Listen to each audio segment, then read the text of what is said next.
Auseon award-winning games writer and narrative designer who has worked on games such as Life is Strange and Age of Empires. I'm your host, Kevin. And I'm your co-host, Brian. Welcome to Coder Conversations. It's a pleasure to have you on the show, Andrew. Thanks very much. It's a pleasure to be here. Yeah, man. Thanks for coming on tonight. We appreciate you. Got it. Nice to meet you both. Awesome, man. So yeah, you've worked on some pretty huge titles there, Life is Strange and Age of Empires. So yeah, just to get things kicked off, give us a little bit about your background and we'll dive into these titles and, your experience with writing for them. Yeah. Well, I mean, I grew up in the 80s and 90s and always sort of I loved storytelling in books and board games quite a bit, just because I could kind of dive into these imaginative worlds. I could escape from what was not a bad childhood at all. It was a pretty sweet era to grow up. And when video games came along, it seemed like the natural evolution of a lot of the things that I loved about the best stories. Great fictional worlds, characters, twists, amazing places to go explore. And so I immediately got hooked on games like early Atari, and then NES was obviously a huge piece for me. And then Sega and the Super PlayStation. I can't remember what it was called. The second PlayStation. Oh, PS2, PlayStation. PS2. Super NES. Yeah, it's like blanking. Like there's so many consoles now. It's been around forever. I get lost in the generations. So now they're just called like PlayStation 1, PlayStation 2. In the old days, they had cooler names. But yeah, it was something that when you would go to the store and buy like a PC game, which was something I also really got into, which was like early Apples and Commodores and stuff. You go to the store and they had like a wall or even just like a small area where it was like a Ziploc bag with a disc and then like photocopied instructions that were like a page. And so you'd get that and you go home. You know, I have no idea. There's no pictures of what the graphics are going to look like if there were graphics. So I cut my teeth on a lot of those games like Bard's Tale and Zork, which is the kind of the famous classic interactive fiction game, text adventures. And so as a writer, I always saw that there were opportunities there. But because I'm just like very computer illiterate, I'm very tech challenged, I just thought there's no way this is going to be a future for me, even though I loved, as the games got more sophisticated, the storytelling potential became higher. And I was like, wow, this is so much cool stuff here, but how would I ever get in the door? And so I focused on filmmaking and fiction, prose writing. And that's sort of what I went to school for. Because there weren't like game development schools, game design schools. It was programming, teams of programmers who were like multi-skilled and wore different hats. Same guy who did the UI as the programmer for this, and the same guy I did like the game art was the right. So it's getting in those little groups of people working out of their garages and such was not in the cards for me. But then like in the early 2000s and stuff, I'd even say late 90s, studios were getting bigger and they were doing more specialization in terms of their development teams. So they would have like a person who did this specific thing, and they would hire accordingly. So you start seeing like larger fantasy games, open world games, cinematic games that had screenwriters and people who were selected because they had a specific skill in writing. So I really got into like the Bethesda games, the Rockstar games, and I started to apply for jobs at like Rockstar and stuff like that. And when the random job came up and you're mailing an actual letter to somebody, to apply for a job in like the UK. But it's funny because I never thought I would be able to make games or write books, and I've somehow thread the needle to be able to do both those things. So I'm kind of like awesome. I'm like very grateful every day for being able to do that. And the serendipity of that whole like journey, a big piece of that was when I was working at a textbook writing company as an editor in Baltimore, and my cubicle mate was the wife of an executive producer at the studio Big Huge Games, which had kind of made its name with real-time strategy games, historical real-time strategy games like Rise of Nations. And that was a newer studio that had come out of the Firaxis Microprose early days of like Civilization, And so they had a real focus on historical games and strategy games. And so because I had this cubicle partner who had an in, she was like, they're doing an Age of Empires expansion pack, and they want to do, hire out someone who's a talented writer and an experienced writer, and they've never done that before. So would you mind coming and talking to my my husband and the team and stuff? I kind of got in that way, and I've tried to never take it for granted since. Like, I'm always trying to learn. I'm always trying to like do more than I'm supposed to be doing. I'm always trying to be patient and understanding, as knowing that it's not me in a room like writing is. It's not me doing whatever I want and having full authority. It's a very hands-on teamwork. So there's a lot of compromise, and that's something that I think people who are used to working on their own work go into games and sort of struggle with. But as soon as I got in the door at Big Huge, I was like, teach me everything. I never want to have to leave. Right. So that's kind of where that's my background and how I got into game development, which was like 2006. Yeah. Okay. Yeah, the 80s and 90s, that seemed like the perfect time to really foster your creativity, because games, they still left a lot to the imagination. So, you pretty much had to use your writing to be able to convey some of these stories now that graphics can tell. So, right. That's a great point. It's so true. And what I also think was interesting was like PC games back then, especially, they came with like really thick manuals, and sometimes like even the Baldur's Gate 2 manuals over like 100 pages, and you got the story. You really felt connected to the game. It didn't feel like, okay, here's just a thin little paper strip, here's a CD disc, you gotta download the game from the internet. You actually felt like you got a collectible. So writers were able to more connect with the fans because it's more of that personal touch.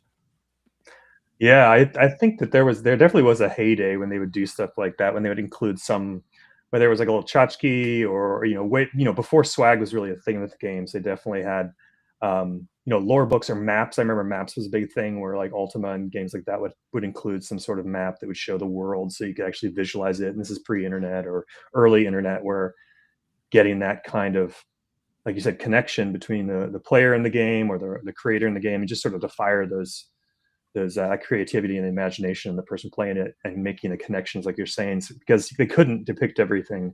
So a lot of it was just sort of like popping up here, all the neurons going, which is, what books is, right? It's all in the theater of the reader's mind. So talking about some of these older games with the maps, it makes me think of Zelda, the first Zelda. Is that one that you'd be referring to? Oh yeah. Yeah, I definitely played Zelda a lot. And that's an interesting game, because I remember when they would do maps for that, like I was a subscriber to Nintendo Power when it was sort of, that's like the game magazine. And I remember they would do maps for that, and it would be, because the game was like an open world sort of, it would have a screen grab, and then like an arrow that shows like up here's the next screen, and over here. And so it was like this big thing of screens that was showing you the extent of where you could go up, down, left, or right, because each one was a different piece of the level. So yeah, I just love that stuff. I would always get the maps, always get the guides where it would go into like great detail and minutia. And I still collect those guides, like the Prima guides that they don't really make anymore. I love those. I have a bunch of those that I just bought because it's more fun than reading a wiki, in my opinion.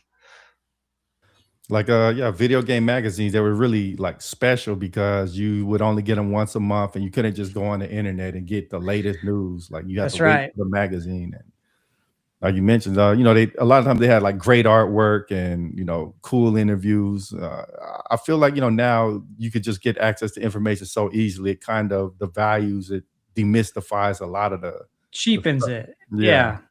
I feel like it definitely cheapens it, the way that things are right now. Well, they have I don't remember what the game was, but just like this last week, and there's usually one every couple months, where it's stuff leaks from a game and people have already like mangled it and destroyed it before they even like announce the title or say when it's coming out. And I do miss sometimes, not to be old man yells at cloud and kind of old, the get off my lawn guy, but there was a kind of a pact you had with with a game developer or as a player, as someone who was anticipating something, you would read it and you'd get like one screenshot. Like I remember seeing one of the screenshots from Mega Man 3 and being like, "That's amazing," because I was a big Mega Man 1 and 2 player, and I like the Great graphics game. was giant. Yeah, the graphics were amazing. Like some of those bosses and stuff looked incredible. Yeah. The whole screen. And so like seeing that, just I was like, I don't care what the game is. Like that's all I'm looking forward to doing. And if it I wasn't thinking about like how has this game wronged me, or like why is it this picture and not like 20 others it could have shown. Like this isn't what I want to see. This game is, I'm gonna like review bomb it now on something. You just kind of like appreciated what you got, and if it wasn't good, there was usually something else to take its place. But you were able to I don't know, to maintain excitement without it turning strange or toxic.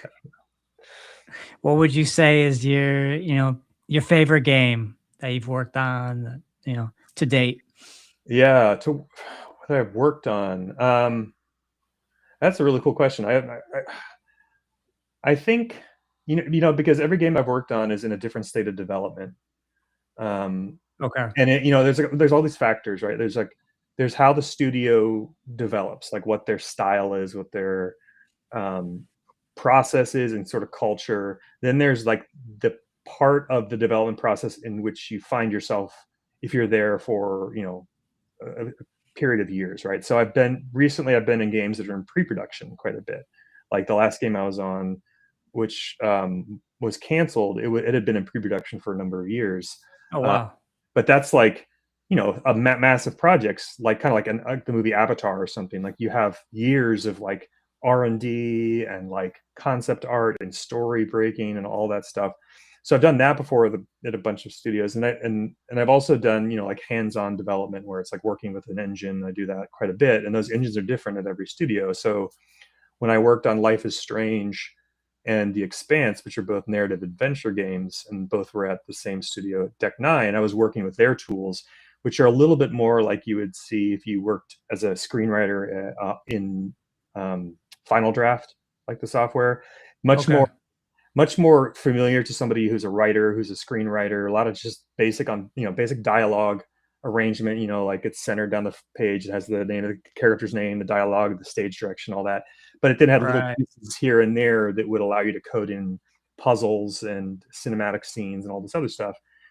But then you have other games engines and tools that are much more like, you're in the actual level, moving like little dudes around like it's a giant dollhouse and creating encounters and all that stuff. So it really depends. I think I really enjoyed working on Life is Strange and The Expanse because it was able to be like pure writing. It was like really about the characters and about the dialogue, which I love to write. And it wasn't so much about building out the building blocks of everything. It was more just pure writing. But I do really love that because working in games as a narrative designer, writer, allows me to exercise those other parts of being a creator and building something that aren't just text on a page. So, it kind of gives me opportunities to do a lot of fun things. I mean, I feel like there's probably a lot of young kids out there that they're looking up to you like, oh, wow, how did this guy slide Mm. into this job and, get this great opportunity? It's amazing how you actually got in. Like you said, you were Definitely. working somewhere else, and it just so happened the person's husband, right?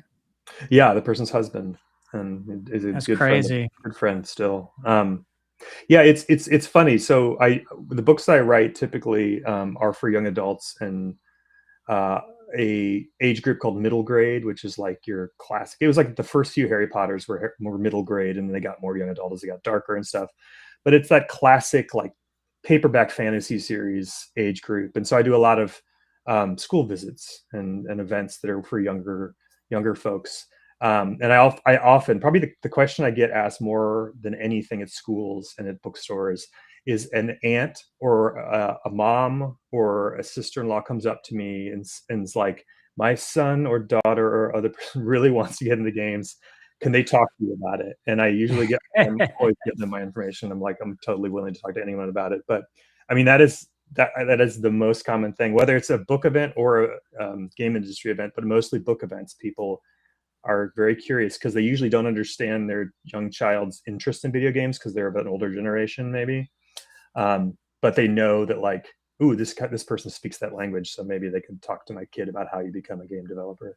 Yeah, we had a guy on, I forget his name. He was I think he worked in QA, and basically he was, I don't know what he was doing before that, but he never thought, could never picture himself working in video games in any capacity really, but he saw an ad for I believe it was a, entry level QA tester for some game company. And he saw it there. He's like, nah, I don't think they would hire me. So, 2 weeks go by. And 2 weeks later, he still sees the same ad on, whatever the website was. So he said, you know what? Let me go ahead and apply for this. You never know. And he gets it, and he's been doing it since. So I feel like a lot of the people in the game industry, they sort of fall into it almost unexpectedly because it's a really hard thing to get into. If that's like your main purpose, Yeah. I mean, maybe it works out for you, but I think a lot of the times, you'll have to change careers because there's only so many game positions, right? Yeah, and that's certainly it's even more true now. I mean, if you follow any gaming news, it's just been a bloodbath for the last 3 years, for a lot of reasons. But yeah, it's a tough time to get in the industry now, just because a lot of people don't know where it's going. But it is interesting. I found, I mean, I actually, looking back now, I'm like, I don't really have that much experience in other industries. Like, I used to say that back when I was kind of jumping from career to career, but that's 20 years ago now. So it's sort of like, I don't really have the context for it. But the people in games are from every walk of life. It's wild. Like, even just the writers I've worked with, they're like, they're Eisner Award-winning comic book writers. They're playwrights who've never played a video game. Wow. They're successful novelists. Others are, people right out of a game school. But I've worked with microbiologists. I've worked with textile designers. I've worked with architects. All these people who have had these careers or had these other aspirations and have wound up in games, because most of the time, because they love games, they realize how much they actually love games, and they realize that what they studied or what they can experience in, actually it can be advantageous to a game or to a video game job. Like, and I worked with an art director for a number of years who was an architect for years before that, and was like, you know what? I love architecture, but I also love, like, video games. I wonder if I could do architecture and video games. And he was like, building fantasy cities and stuff, which is pretty badass. Wow. I mean, Kevin has a sort of an interesting story if he wants to enlighten us on it, but he went to college for accounting, right, Kev? Yeah.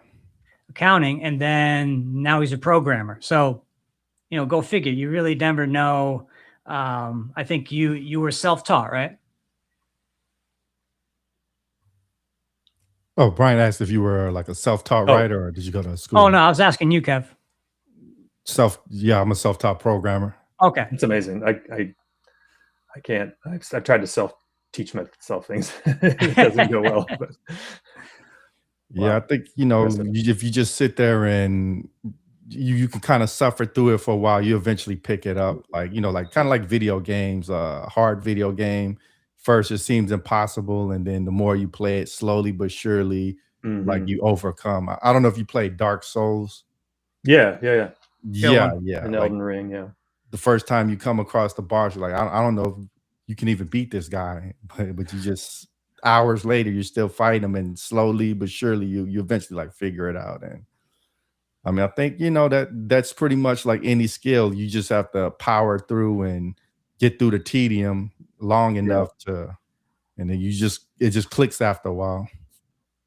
That's interesting to hear. I mean, that's so true. And it's like, as I've gotten older, I've gotten lazier and less inclined to sit and play like Hades or Dark Souls, because I kind of want to find out what happens next. And I don't have to, it's like, I don't do it for the pleasure of the learning like I used to, that's I feel like an old school gamer's perspective, because that's what we had to do with like every game. Is like, yeah.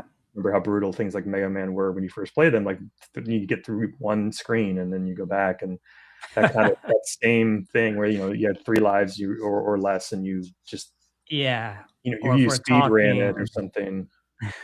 we're talking like Contra, what Yeah, right. you get 3 lives for the entire game.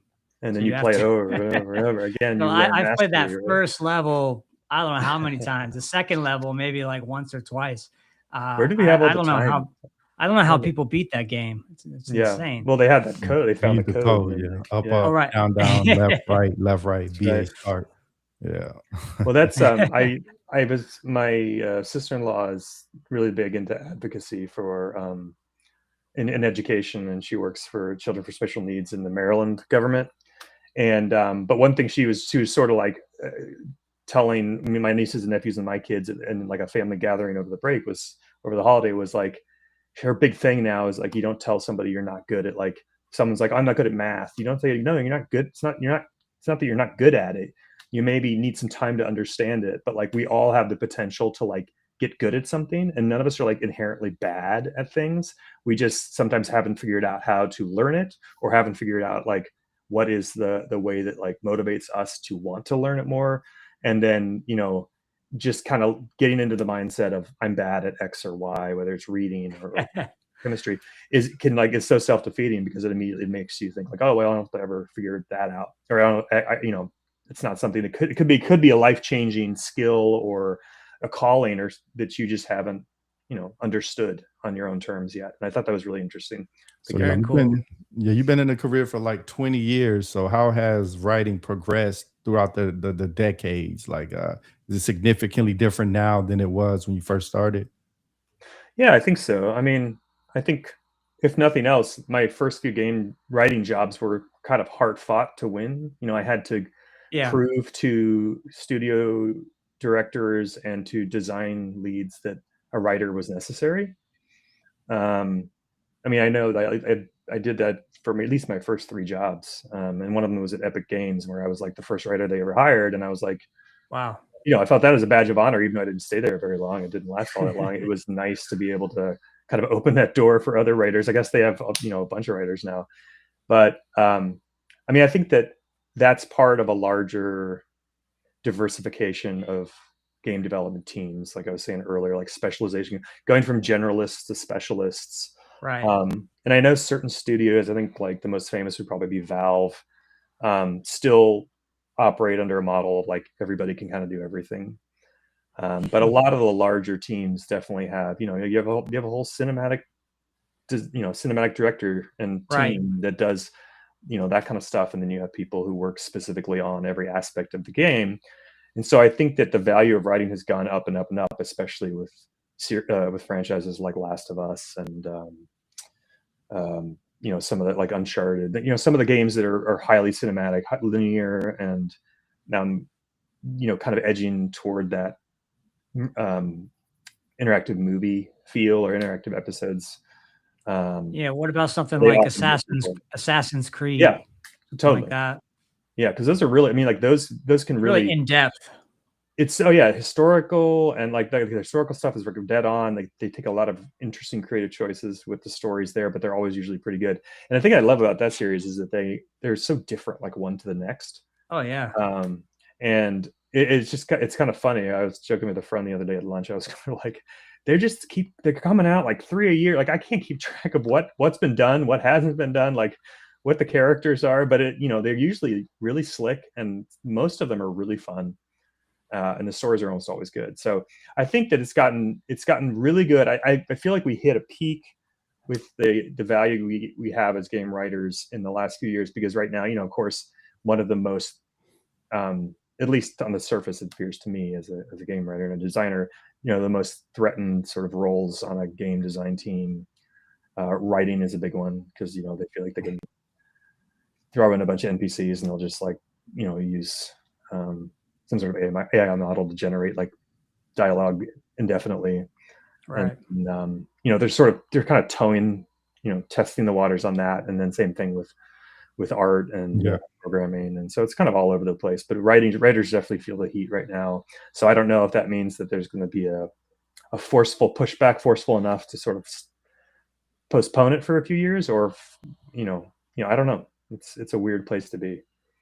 What are some of the games that you feel are particularly well written? Yeah. Well, I think that like this year, the big one that everyone was talking about was Clair Obscur, the one that won the game of the year. Like, I mean, I thought that game.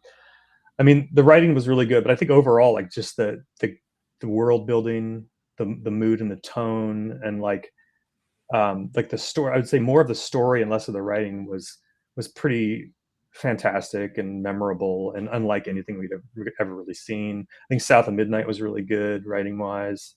Um, I think the writing and playing Crusader. God, I always call it Crusader Kings. I get that and Kingdom Come to Deliverance mixed up. I love both the games, but they're so different. Yeah, Kingdom Come 2 is really well written. Another one where the historical accuracy is incredibly good, but at the same time, it does not inhibit the storytelling or make it stuffy or Right. feel like homework. Like it feels as close to like a simulator of that era as you could possibly ever get, and it's just like a blast to play. So I think that one's really good. Yeah, I mean, those are some recent examples. I think that, I mean, I cut my teeth on. I think I really discovered what writing in games could do with the Tim Schafer games back with, God, I can't remember the Lucas Arts games. Like Grim Mhm. Fandango was a huge one for me Yeah. because it was beautifully written and very poignant, but also bananas to look at and to play. And like Maniac Mansion and Full Throttle. And then before that, I was really into Final Fantasy VI, which was like a Yeah, that was a classic. big game for me. Yeah. Yeah. What did you care for Final Fantasy VII? I know that's probably the biggest one. You know, so that was right about when I went to college. And when I went to college, there were the kids who had the PlayStations and who played like baseball games and soccer games and football games. Then there were kids who had the PlayStations who played Final Fantasy VII. And I think most of my downtime was spent with the sports games guys. Oh, it's funny. Yeah, it's funny because I'm typically like a much like an epic fantasy, like, narratively driven games. But I think it was a lot of just hanging out. You do in your first couple of years of college, if you end up going, it's like you just spend a lot of time in a room full of gross dudes playing PlayStation at like 3 a.m. So I did that for a couple years. I kind of missed the boat on FF7, which is funny. Mm. Yeah. Yeah, I found like PC games were, especially well written back then. They were like really in depth. Say like Baldur's Gate 2, Yeah. that was really amazing. And after me playing that, it became harder to go back and play like a lot of the console JRPGs because the plot seems so simplistic in comparison. Yeah, or nonsensical, which a lot of JRPGs Yeah. can kind of be. Yeah. Yeah, no, I feel the same way like that. And I thought Planescape Torment was like Oh a really, yeah, that really was a wild beautiful. game that was, impressive. And then I think around those days, like gosh, Baldur's Gate 2, StarCraft, all that era. And then by the time I kind of got back into games big time was like Sims was coming out. I was playing that, and then like Morrowind came out. I got an Xbox. I got an Xbox One, and they were sold out immediately. So I bought it from a guy on eBay for like a crazy amount of money. I'm sure he shipped it, so I got it day of launch.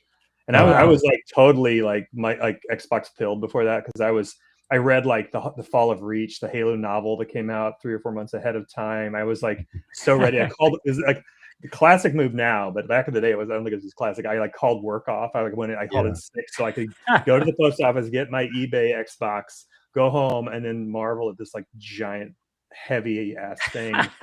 And I played, I had no idea what I was doing, but playing like Halo and Morrowind and other stuff. Yeah, Yeah. gaming was. Halo. Oh, go ahead, Halo. Brian. I was just gonna say Halo is probably one of my favorite games. So good. Just visually, it's incredible. Well, what do you think of like the new version they're making, like the up-res remaster? I'm not up to date on that. They're doing like one of these. I think there's more to it, but I think they're doing the entire first mission of Halo 1, like everything's the same, but it's all like been redone, like all the art Remastered. and the level, and the level design, and Oh wow. so I think it's going to be pretty cool. I don't know when it's coming out though. They've announced it, but I don't think they've. Oh wow. Yeah, no, that'd be really interesting to play. Yeah, gaming used to really be a spectacle. Like when they release a new console or a big game like GTA, people would take off work, wait like, go to GameStop at like 10 p.m. and just wait and until they open the doors. And now you just go to Amazon, order it online. It's like that kind of thing is missing now, I feel. Totally.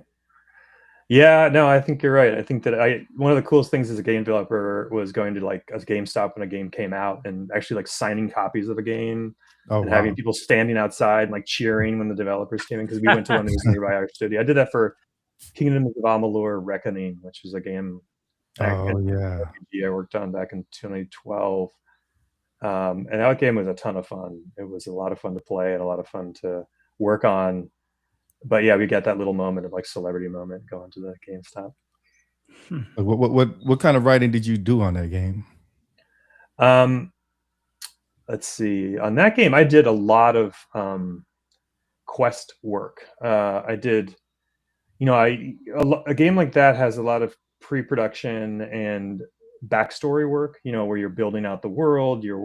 This one was given to us by like the fantasy writer R.A. Salvatore, who writes a lot of novels, many of them based on Dungeons and Dragons, but a lot of them on his own worlds. But he had kind of come up with the fantasy world for that one, and so we had that as a jumping off point. But then we had to develop all the characters and factions and regions and storylines. So that was a ton of like just pure writing work, which is always fun. And then as we moved into production, I was took that writer hat off and put on the narrative design hat, which has a little bit of the writing hat in it. That's using the tools to build out all the missions and all the dialogue and conversations, and you put it all in yourself, which was really cool because you learn how to do stuff that you don't feel like you could do.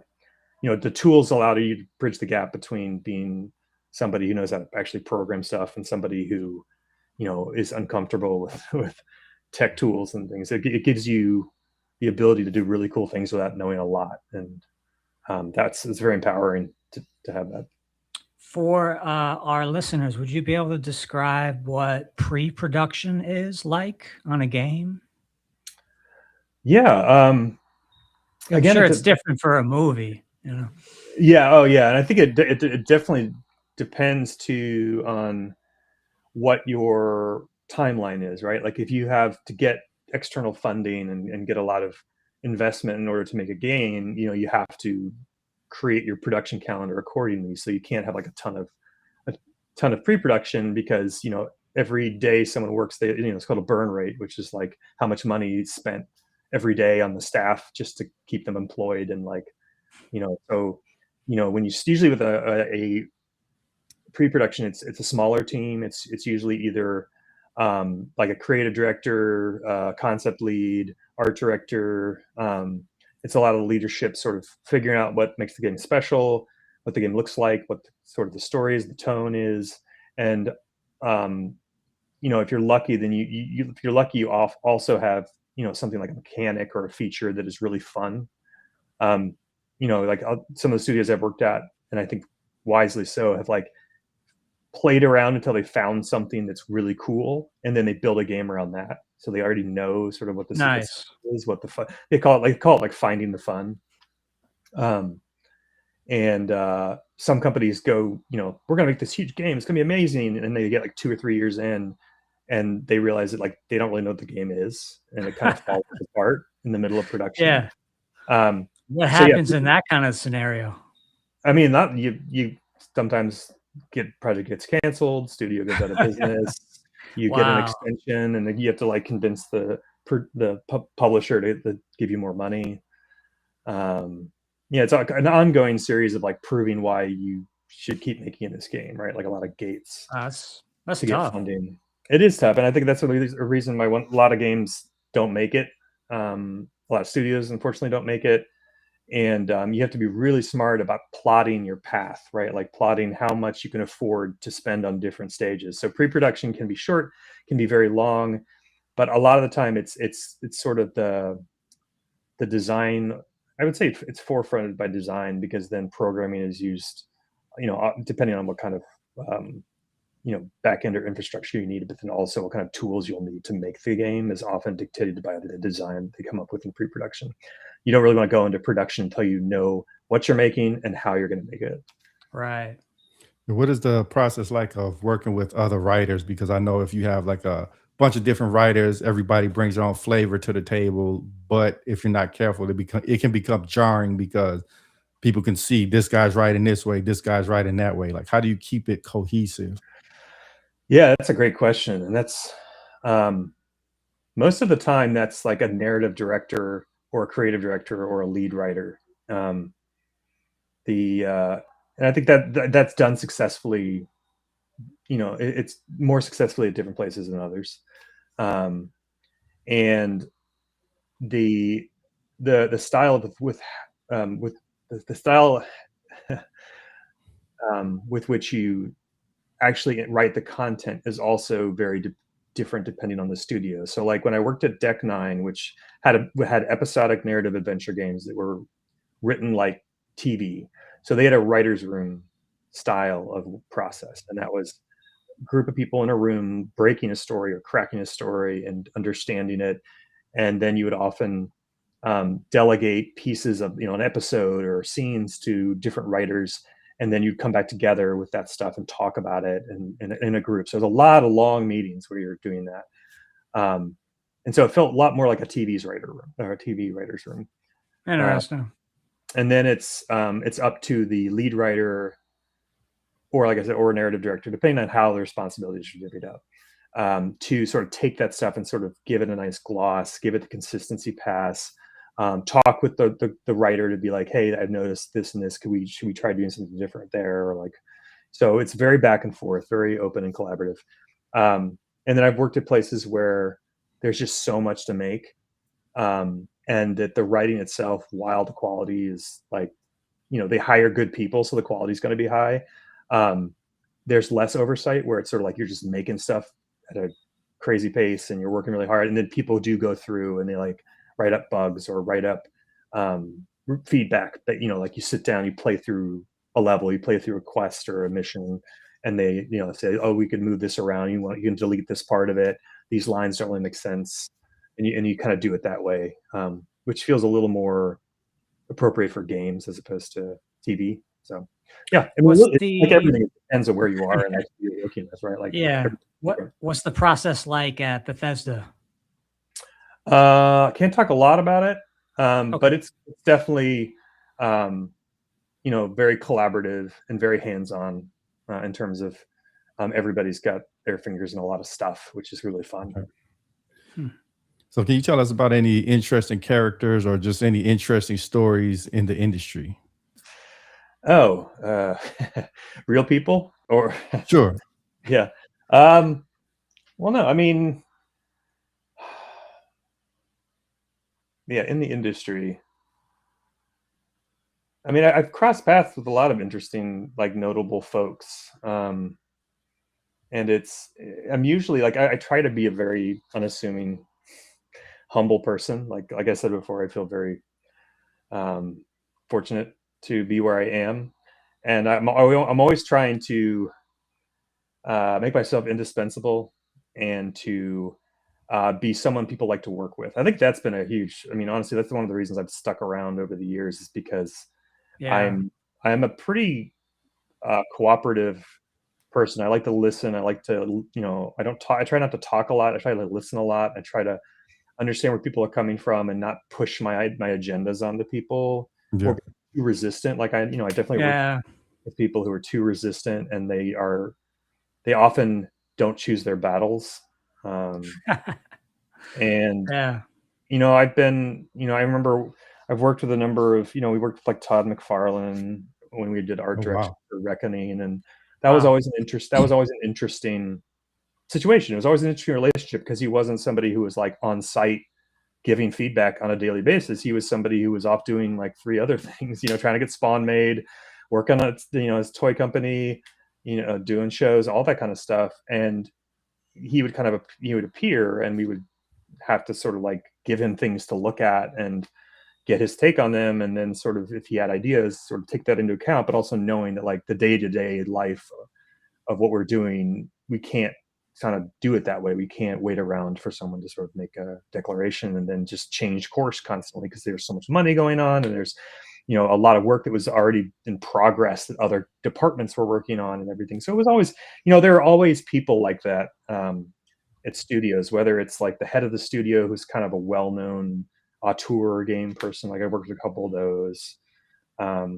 And I don't have the time for it, honestly. Like I don't, I like when I'm in a room full of game developers and they're people who like work, you know, long days and like love every little like widget they're making for like some seller and some mansion and some kingdom somewhere, but they're like obsessed with making the best like butter churn that you've ever seen.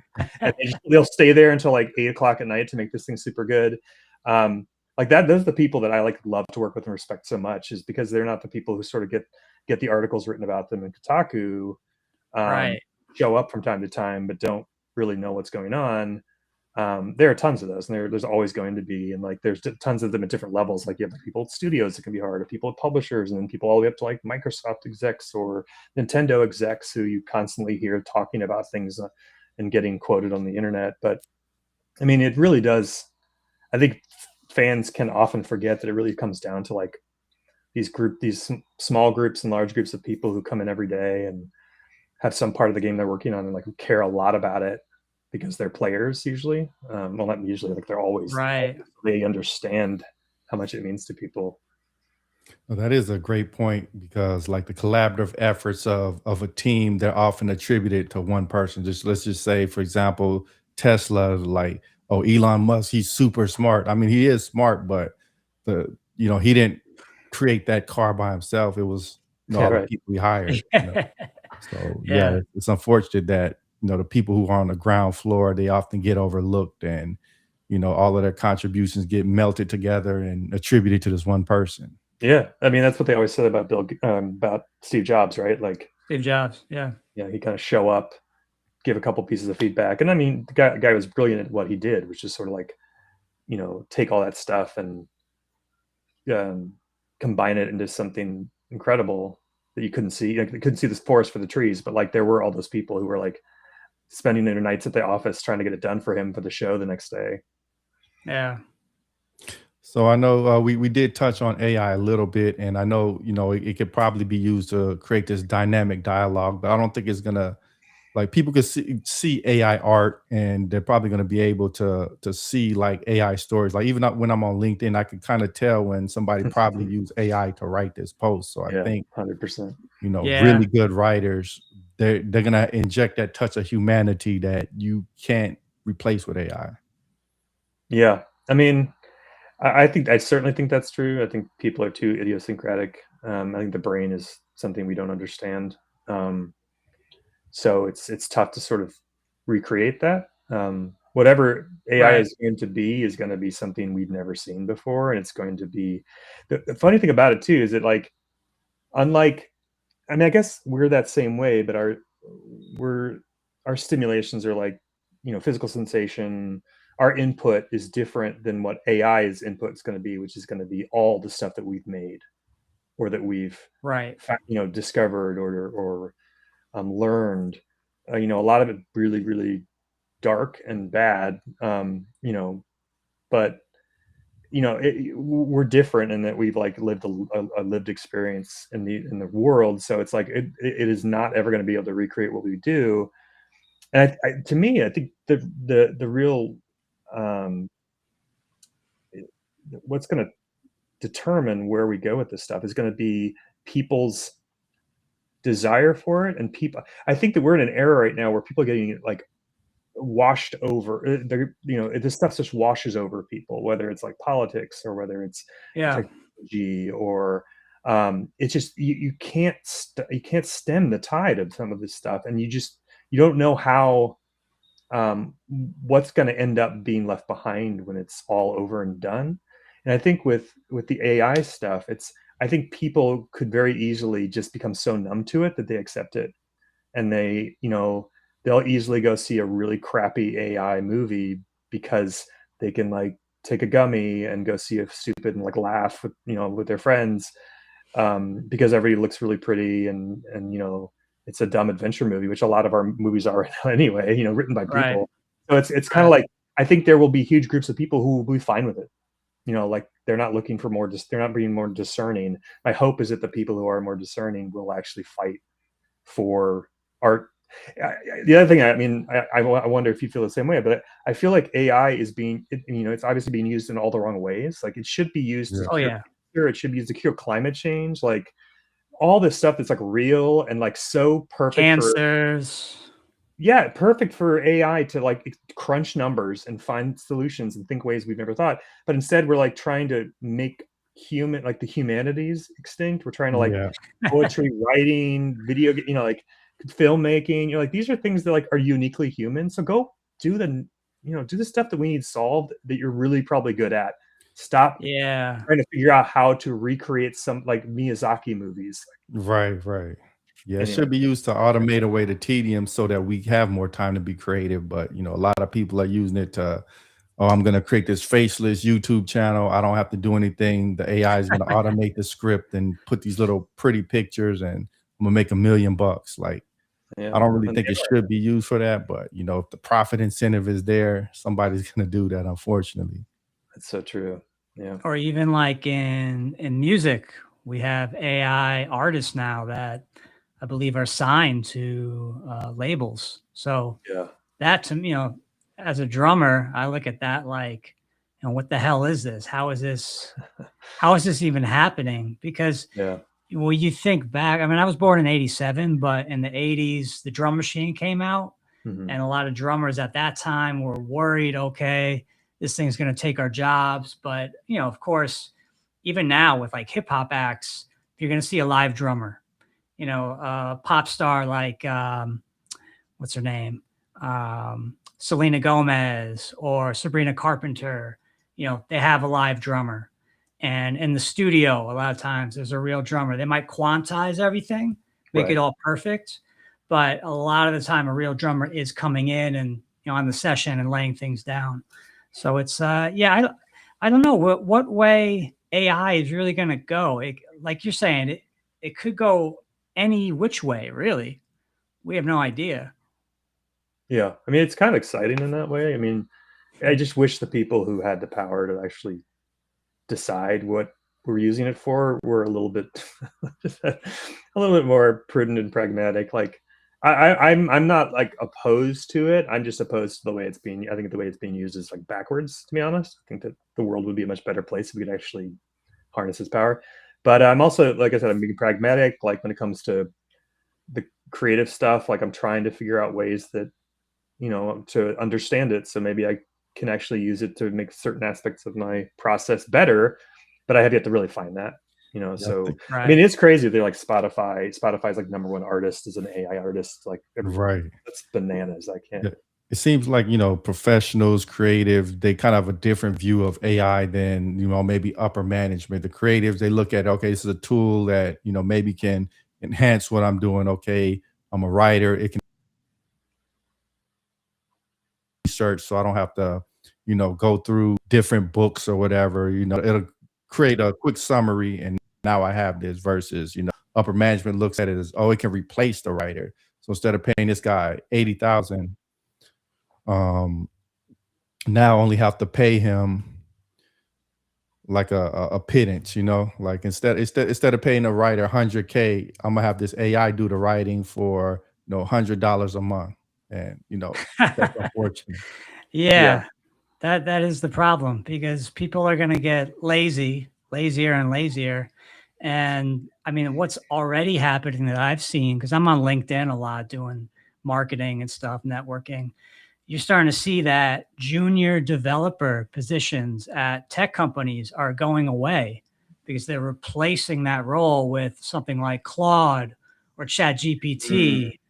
wow, And, so well, because I think the way they look at it is that, okay, a junior dev is going to cost us what, 65, 70,000 a year, premium subscription to OpenAI, ChatGPT costs, I don't know, $100 a month or 200 a month. Like, I think they're looking at it like that. We could use this thing that's way cheaper and sort of efficient versus the human.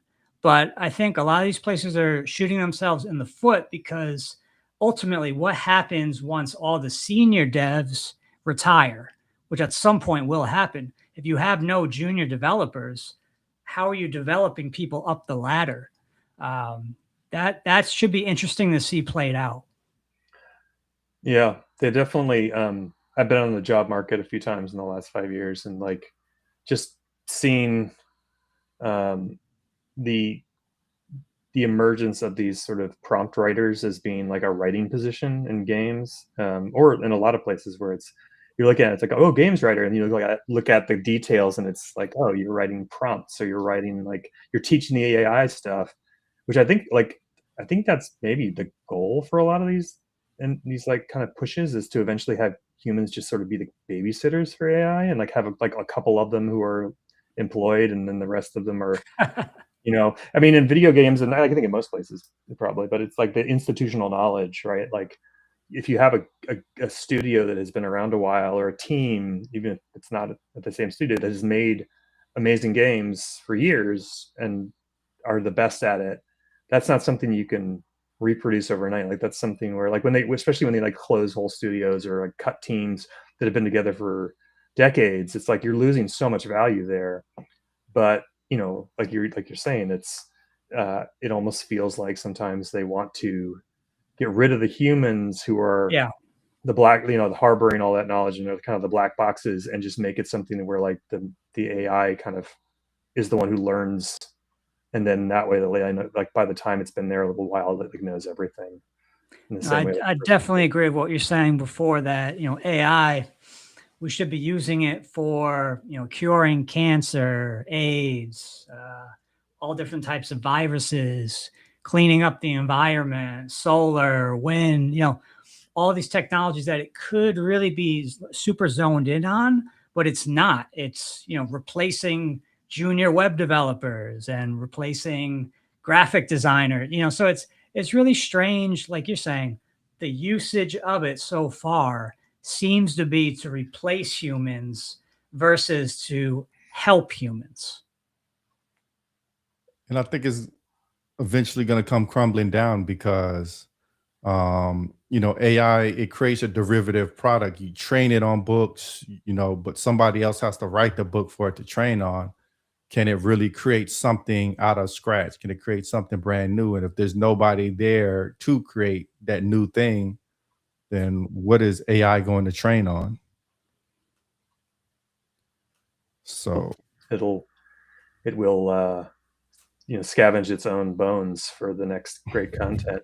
I mean, it's weird because one of the things that I've been getting emails about, that I've a lot of my fellow authors are freaking out about, is like we're all part of that Anthropic lawsuit, where it's like it has lists of our books that have been used by Meta and other places without permission, and just sort of knowing that the DNA of my stuff is somewhere in an AI and could come out when some jackass over in some other city somewhere does a prompt for something to write his own fantasy novel and gets like a bunch of my ideas.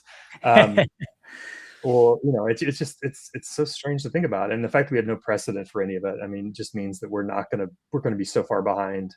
And it's like, you're seeing that already, where it's like we have no protections, we have no. It's kind of I don't want to use the word scary because I don't want to be too fatalistic, but it's kind of a wild time to be alive. yeah, I think there's like a whole legal battle left to be fought because, like, even on LinkedIn, I read a post. A guy was talking about like, hey, if you want to, you know, create an effective social media post, you create a carousel and you go on somebody's video on YouTube, feed it to AI, and tell it to like summarize this video and take the meat out the video and put it into a carousel. So, kind of like AI based stuff. Like it's taking Sure. somebody else's work, repurposing it, just Yeah. kind of massaging to erase the watermarks or traces of where they got it from. And now this guy is making money off of without putting in the work. Yeah, yeah. It's I feel like we're going to be unlearning or not learning a lot of things as human beings because we're going to stop educating Yeah. for any reason. I mean, the problem I see it, okay, a kid in elementary school, you used to have to read, Huck Finn or whatever and do a book report.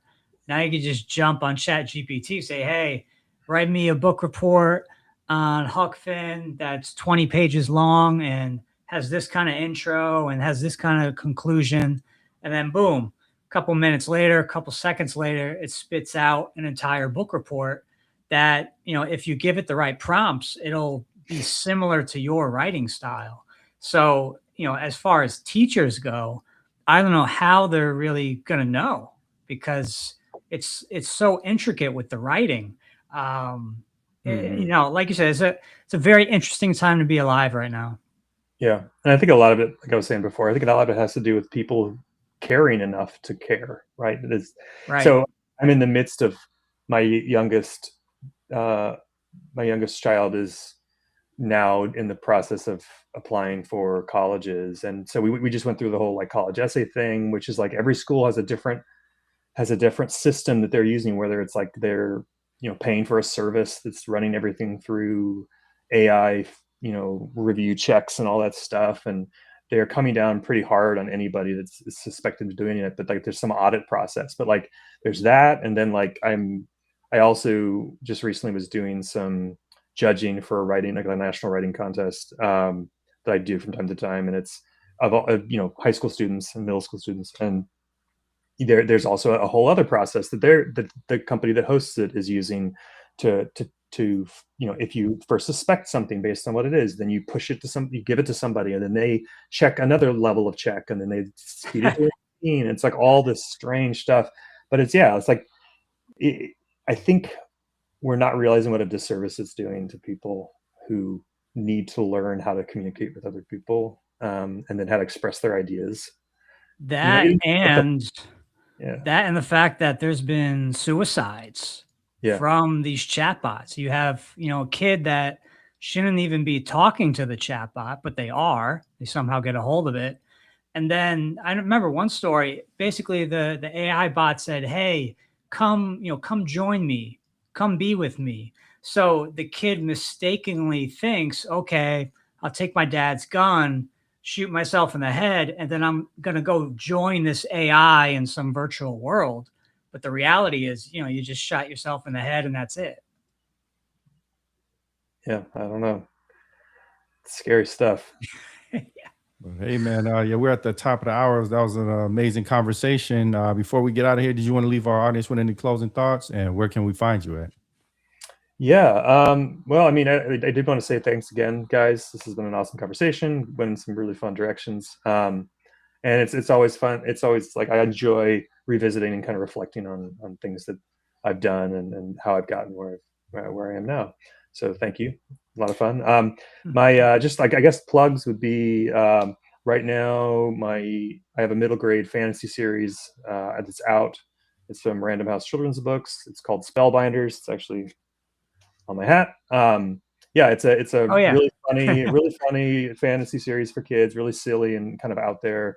There's 3 books, but yeah, they're great for elementary, middle grade readers, middle school readers.